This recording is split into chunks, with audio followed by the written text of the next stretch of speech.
Bir yigit oliy maktabga o'tolmabdi. Shuning bilan ota-onasi uning to'yini qilib qo'yibdi. To'ydan keyin o'zining kentidagi boshlang'ich maktabda o'qituvchi bo'libdi. Biroq tajribasi bo'lmag'achqa, bir haftaga bormayla o'quvchilar tarafidan munbardan tushirilib etilibdi. Uyga qaytgandan keyin ayoli uning ko'z yoshini surtib, uningga tasalli berib, qo'rsqida bilim bolalarning ba'zilari bilimini amaliyotda haqiqiy ishlatalaydi. Ba'zilari bo'lsa ishlatilmaydi. Buning uchun azoblanishning o'rni yo'q debdi. Keyin u sirtqa chiqib ishlamchilik qildi.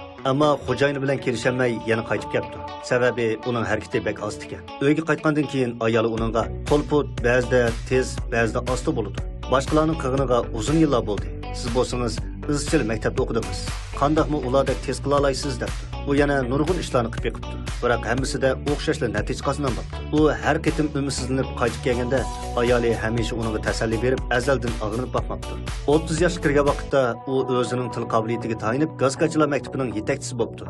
Keyin u bir meyiplar maktabi ochibdi. Keyin yana u har qaysi shaharlarda meyiplar buyumlari zanjirsimon do'koni ochibdi.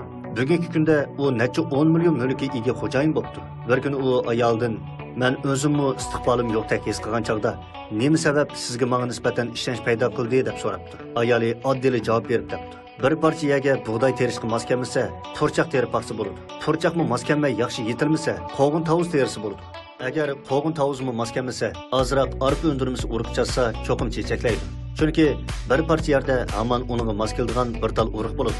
Shundaqla uningga tava bir parcha hosilmi bo'ladi. Bu dunyoda keraksiz odam va narsa yo'q. Faqat to'g'ri o'ringa qo'yilmagan yeri bor.